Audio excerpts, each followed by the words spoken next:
Amen. Servons Dieu dans la crainte. Dans la sanctification. Dieu va bénir. Dieu va bénir. Dieu va bénir. Dieu va bénir. Dieu va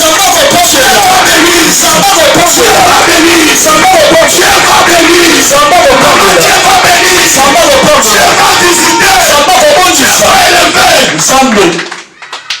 Sois seulement si vous êtes resté dans les normes. Alléluia. Amen. Alléluia. Amen. Alléluia. Amen. Parce que dans l'église locale, on te travaille. Alléluia. Amen. Yebisande kona yo bongola bisaleli.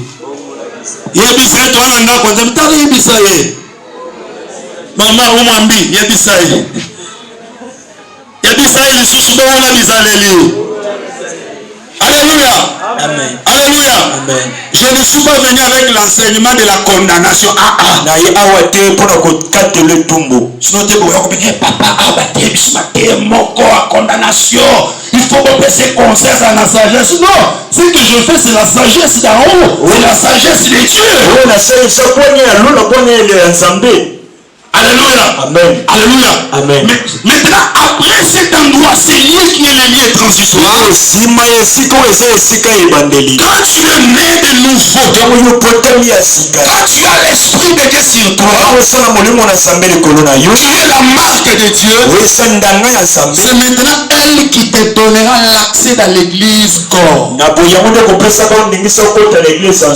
Est-ce que tu as bien? Soko komi na molimo na nzambe kati na yo ndeboye okomi pe candidat ya lola ndeboye tu peux aussi penser à l'enlèvement ndeboye soki yesu ayele yo tokokende pai na biso mais soki nanu obongwana te tobeke yo l'église corps de Christ oza na te tu es dans l'église locale dirigé par papa pasteur Gédéon. Et tu dois faire l'effort d'accéder dans l'église corps. C'est celle-là qui sera enlevée. Oui. Et c'est Christ qui en est la tête. Il prendra tous ceux qui ont sa semence. Si seulement si tu es passé par l'église locale, tu as travaillé dans l'église qui police. Et tu deviens disciple du Seigneur. Hommage à la ressemblance de Dieu. Là tu fais partie de l'église corps. Alléluia. Amen. Maintenant l'église corps du Christ. Je termine déjà.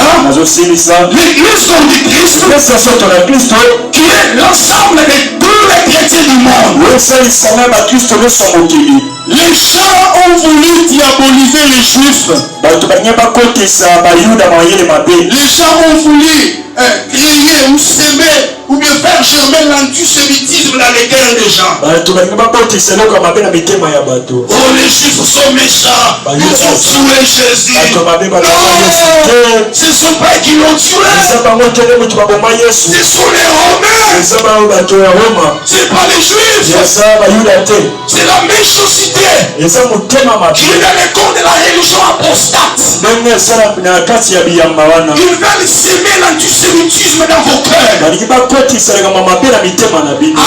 qu'il y a aussi des Juifs qui ont accepté Jésus.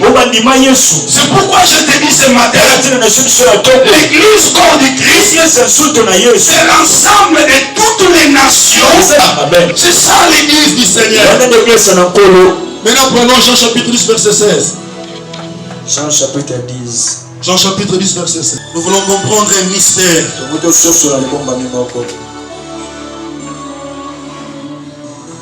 Jean chapitre 10.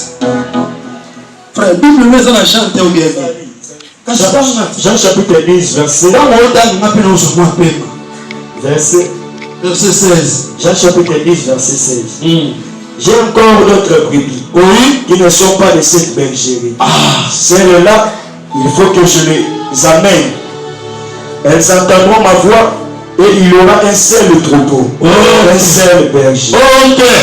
Ici, il y a un grand mystère que je vais te révéler.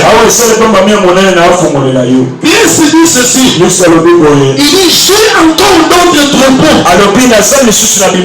Mais ils ne font pas partie de cette bergerie. Alléluia.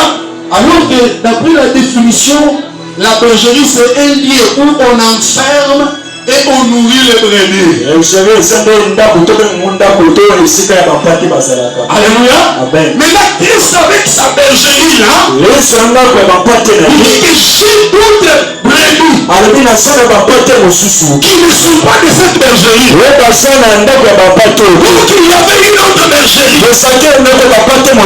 Alléluia. Amen. La bergerie de la grâce avec Christ comme pasteur. Et la bergerie de la loi. La bergerie de la condamnation. Là,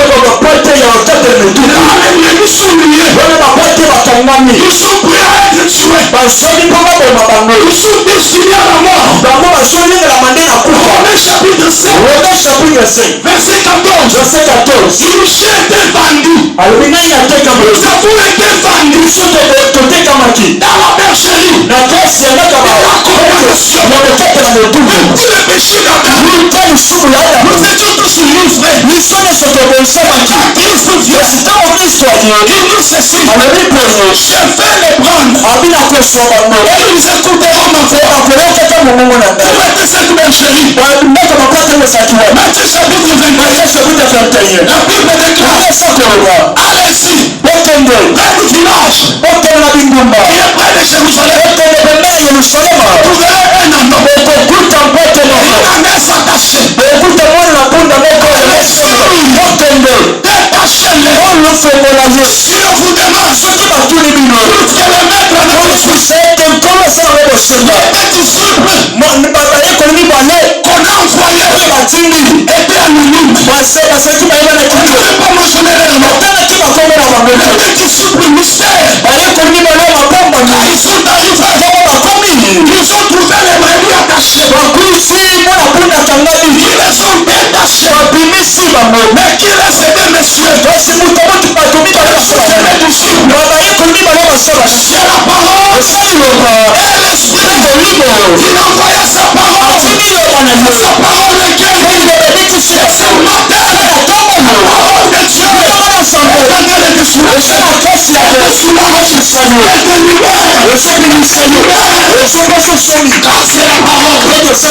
Alléluia. Il dit, elles entendraient ma voix. Mais c'était pas lui qui était parti. Il a foi. C'est pour cela. Nous disons, il faut que dans chaque message, des serviteurs de Dieu, que dedans se fasse entendre la voix du berger. Est-ce que tu me comprends? Parce qu'il est dit là-bas que nous entendrons ma voix. Comment ils écouteront la voix? Si et seulement si dans les messages, il y a la voix du berger. C'est pourquoi Jean-Baptiste dit, je suis la voix de celui qui crie dans le désert. Nous devons prêcher. Et que dans le message, que la voix de Christ se fasse entendre. Afin que les brebis puissent nous suivre. Et quand ils vont nous suivre, ils ne seront pas des brebis à nous. Mais ce sont les brebis de Christ. Mais attention. L'église, c'est l'église du Seigneur Jésus-Christ. Mais chaque brebis a son pasteur. Très important. Sur chaque bergerie, il y a un berger. Bien sûr que le fidèle de l'église est à Jésus. Alléluia. Amen. Mais chaque bergerie, dans chaque bergerie, il y a toujours un berger. Il faut que dans la prédication, dans les enseignements, qu'on entende la voix de Christ. Mais actuellement, c'est triste. Ce n'est plus la voix de Christ qu'on entend. Alléluia. Alléluia. Mais on entend que la voix du berger, la voix des autres personnes. Il faut qu'il ait le message, qu'il ait la voix de Jésus. Parce que tel que vous êtes là, vous êtes venus parce que vous avez écouté la voix de Christ au travers son serviteur. Oh, n'est-ce pas que c'est ça? N'est-ce pas ça? Vous êtes là parce que vous avez écouté la voix de Christ au travers son serviteur. Et c'est alors maintenant, nous qui étions étrangers, Christ nous a pris. Et maintenant nous faisons partie de l'église corps. Alléluia. Nous étions vendus au péché depuis la chute d'Adam. Gloire au Seigneur, parce que le second Adam est venu. Il a payé le prix et il nous a rachetés. Alléluia. Amen. Alléluia. Amen. Et maintenant nous sommes dans l'église. Et maintenant il faut faire très attention pour garder ta position devant Dieu. Et lui a dit au peuple, jusqu'à quand clochez-vous de deux côtés? Si l'Éternel est Dieu, restez auprès de moi, serviteur de Yahweh. Si c'est Baal qui est Dieu, allez-y auprès de Baal. Parce que le peuple clochait de deux côtés. Comme toi aussi. Une semaine, tu es attaché à Dieu. Tu crains le Seigneur. Tu plais. Tu viens. On prie pour toi. Après une semaine, tu retournes à tes vomissures. Quand vous clochez de deux côtés, vous n'avez pas d'identité. C'est comme nos amis ramaïens disent Chino. S'il est de l'autre côté, on ne le reconnaît pas. Il arrive ici, et les choses sourient. Montre-nous ta nature. Si tu es chrétien, demeure devant Dieu. Si tu es aussi païen, va boire, va te prostituer, et tu vas mourir sur l'enfer. Mais si tu aimes Dieu, attache-toi à Dieu. Il va te bénir, il va te lever, et tu auras une vie modeste, une vie aisée sur la terre. Et après quoi tu seras enlevé. Mais si tu cloches de deux côtés, c'est très triste. Alléluia. Alléluia. Nous n'avons plus le temps. Le temps court à grands pas. Et le temps ne joue même plus à notre faveur. Alléluia. Nous devons faire l'effort de s'attacher à Dieu, de rester devant Dieu. Sinon ça sera difficile. Que le Seigneur bénisse la parole. Acclame le Seigneur Jésus. Acclame le Seigneur. Acclame le Seigneur.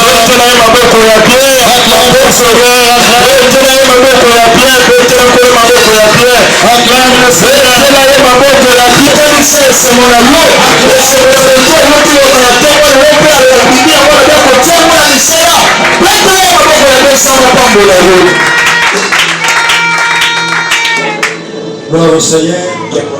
Quand même Dieu nous a aidés, nous avons respecté les temps.